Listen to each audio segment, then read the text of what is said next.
Pernah tak korang tertanya-tanya kenapa kadang-kadang negara jiran kita dah mula puasa tapi kita kat Malaysia ni masih santai-santai lagi? Atau, kenapa pula diorang dah raya, kita masih kena puasa sehari lagi? Isu beza tarikh mula puasa dan raya ni memang selalu buat kita pening kepala kan? Okey, dalam perkongsian kali ni, kita akan bedah siasat misteri ni, kita tengok dari sudut sains, fake, sampailah ke fakta geografi.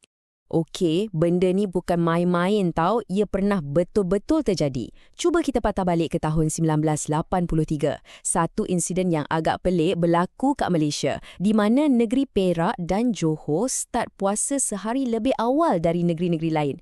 Boleh bayangkan tak kekecohan yang jadi masa tu? Orang Perak yang tengah puasa, masuk Selangor, tengok kawan-kawan dia tengah sedap makan nasi lemak. Memang panik habis. Ini bukti yang isu penentuan tarikh ni boleh cetuskan masalah sosial yang betul-betul serius. Dan kalau kita rasa kat sini dah pening, bayangkan pula kawan-kawan kita yang menjadi minoriti Muslim kat negara barat macam UK. Situasi diorang lagi kompleks. Kat sana tak ada satu badan pusat yang nak selaraskan tarikh untuk semua. Jadi memang haru birulah. Dewan Solat Raya kena tempah untuk 2 hari berbeza. Nak mohon cuti kerja pun susah. Tiket flight lagilah tak menentu. Kelam kabut jadinya. So, persoalan besarnya, kenapa semua ni boleh berlaku? Kenapa nak tentukan satu tarikh je pun boleh jadi rumit macam ni? Jawapannya, ada ke atas sana, di langit. Jom kita mulakan siasatan kita dengan fahamkan benda yang paling asas dulu, sains di sebalik kalender bulan itu sendiri.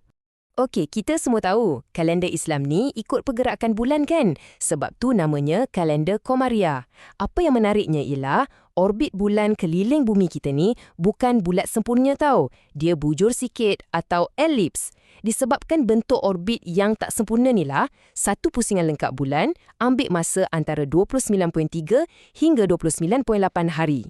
Jadi, sebab itulah bulan dalam kalender Islam cuma ada 29 atau 30 hari. Mustahil sama sekali ada 31 hari. Sekarang ada 2 fasa penting yang kita kena tahu. Pertama, ijtima'. Senang cerita, ini fasa bulan gelap. Masa ni, bulan berada betul-betul segaris antara bumi dengan matahari. Jadi dari sudut pandangan kita, muka bulan yang menghadap kita tu gelap gelita. Mustahil nak nampak. Lepas je fasa ijtima' ni, bulan akan bergerak sikit. Dan, masa itulah kita akan mula nampak satu lengkungan cahaya yang sangat halus. Itulah dia hilal atau anak bulan. Dan inilah benda yang kita semua tercari-cari tu. Okey, kita dah tahu apa yang kita nak cari di langit. Sekarang, macam mana cara nak carinya? Well, ada 2 kaedah utama yang manusia guna. Inilah dia, 2 kaedah utama kita. Ru'yah, iaitu kaedah melihat dengan mata. Lawan hisab, iaitu kaedah pengiraan guna formula astronomi. Satu mewakili tradisi orang-orang dulu, satu lagi mewakili ketepatan sains moden. Dan selalunya dekat sinilah punca semua kekeliruan dan perbezaan pendapat tu bermula. Jom kita tengok ru'yah dulu. Ini kaedah klasik cara tradisional yang diamalkan sejak zaman berzaman. Caranya simple je. Pada petang hari ke-29, contohnya bulan Syahban, orang akan pergi tengok kat ufuk barat lepas matahari terbenam. Aturannya mudah. Kalau nampak hilal, esok kita puasa. Kalau tak nampak, kita genapkan je bulan Syahban tu jadi 30 hari dan kita mula puasa lusa. Tapi ada masalahnya. Kaedah ruqyah ni sangat bergantung pada keadaan. Kalau cuaca tak elok, berawan tebal ke, hujan ke atau jerebu, habislah. Hilal tu mungkin ada ke atas sana, tapi kita je yang tak nampak. Lepas tu, ada juga faktor manusia. Cuba bayangkan, kalau pakcik yang rabun tu tiba-tiba menjerit dia nampak anak bulan, kita nak terus percaya ke? Nampak tak? Penglihatan manusia ni subjektif dan ada kelemahannya. Habis tu, macam mana kalau satu negara hujan lebat dan tak ada siapa pun nampak anak bulan? Takkan tak jadi puasa pula kan? Di sinilah kaedah nombor 2, iaitu hisab masuk gelanggang. Hisab ni pada asasnya adalah keajaiban ilmu falak dan astronomi. Ia berdasarkan hakikat yang pergerakan alam semesta ni sangatlah teratur dan boleh diramal, macam sebuah jam gergasi. Keteraturan inilah yang membolehkan pakar-pakar kita mengira kedudukan bulan dengan sangat tepat, bukan untuk esok je, tapi untuk berpuluh-puluh tahun akan datang. Kekuatan hisab ni memang jelas. Ia tak terkesan dengan awan, hujan atau mata yang rabun. Ia juga membolehkan kita buat perancangan awal. Senang nak plan cuti, tempah dewan, beli tiket flight. Nak tahu betapa tepatnya kiraan ni? Formula matematik yang sama digunakan untuk hantar manusia ke bulan tau. Jadi, penyokong hisap pun berhujah, kalau kita boleh percaya matematik untuk hantar roket ke bulan, kenapa kita tak boleh percaya matematik untuk tentukan bila nak mula puasa? Pengiraan moden ni hampir tak ada ruang untuk silap. Okey, sekarang kita dah faham dua kaedah utama. Tapi cerita ni tak habis kat situ. Jom kita tambah satu lagi lapisan kerumitan. Macam mana geografi dan simpadan politik boleh main peranan? Dekat sini, kita kena faham satu konsep penting yang dipanggil matlak. Senang faham, matlak ni macam satu zon geografi di mana hukum nampak anak bulan dikongsi bersama.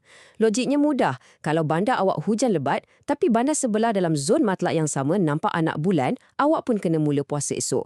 Tak perlu nampak sendiri, asalkan berita tu sah dan sampai. Apa yang sangat menarik ialah konsep matlak ni berubah ikut peredaran zaman dan teknologi. Dulu, zaman orang naik kuda, berita penampakan anak bulan tu mungkin ambil masa berhari-hari nak sampai ke negeri lain. Jadi, matlak masa tu kecil je. Tapi sekarang, zaman internet berkelajuan tinggi, kalau hilal nampak kat Sabah, dalam sekelip mata je berita tu boleh sampai ke Perlis. Ini membolehkan seluruh negara macam Malaysia dianggap sebagai satu matlak yang besar. So, soalan logiknya, kalau teknologi dah canggih macam ni, kenapa kita tak ikut je negara jiran macam Indonesia kalau diorang nampak anak bulan dulu? Kan senang. Jawapannya mudah. Kedaulatan negara. Macam mana kita ada zon waktu yang ditentukan oleh sempadan negara, macam tu jugalah penentuan tarikh puasa ni tertakluk pada pihak berkuasa atau ulil amri negara masing-masing. Maksudnya, selagi kita tak berada bawah satu bumbung pentadbiran yang sama, kita akan tetap merujuk kepada penjaga tarikh negara kita sendiri. Baiklah, sekarang jom kita gabungkan semua elemen ni, sains, kaedah dan geografi untuk faham apa sebenarnya punca utama perbezaan pendapat di zaman moden ni. Inilah dia perdebatan agung zaman moden, ruqyah lawan hisab. Di satu pihak, ada geng ruqyah yang berpegang teguh pada tradisi untuk melihat dengan mata. Bagi mereka, kalau tak nampak, maka genapkan 30 hari, tak kira apa pun data kiraan cakap. Di pihak yang lain pula, ada geng hisab yang berhujah, buat apa susah-susah nak pergi tengok kalau data kiraan dah begitu tepat? Perlukah kita redah pantai kalau jawapannya dah ada dalam laptop kita? Sebenarnya, kebanyakan negara sekarang tak adalah ekstrim pilih satu kaedah sahaja. Sebaliknya, ramai yang guna pendekatan hybrid, gabungkan kedua-duanya sekali. Malaysia, contohnya, guna kaedah yang dipanggil imkanur ru'yah. Maksudnya, kita guna kiraan hisab dulu untuk tentukan sama ada hilal tu secara teori mungkin untuk dilihat. Kalau kiraan kata ya ada potensi untuk nampak, barulah kita akan hantar orang untuk buat ru'yah, iaitu melihat dengan mata sebagai pengesahan. Tapi kan, di sebalik semua perbincangan teknikal ni, penting untuk kita ingat matlamat utamanya. Apapun kaedah yang diguna, tujuannya tetap sama, untuk menghidupkan dan menghayati roh Ramadan itu sendiri. Macam yang selalu kita dengar, Ramadan bukan sekadar tentang puasa kita, tapi tentang siapa yang kita bantu sepanjang bulan mulia ni. Jadi kesimpulannya, perbezaan tarikh raya ni adalah satu fenomena yang biasa, gabungan antara sains, fiqh dan sempadan politik. Kita sekarang dah faham kelemahan mata manusia dalam kaedah ru'yah, tapi ini membawa kita kepada satu persoalan yang seterusnya. Adakah pengiraan hisab ni betul-betul sempurna, 100% tanpa sebarang cacat cela? Kita selalu dengar orang pertikaikan kelemahan ru'yah, tapi jarang sekali kita dengar orang persoalkan kelemahan hisab. Adakah ia benar-benar kalis kesilapan? Ini sesuatu untuk kita fikirkan sama-sama.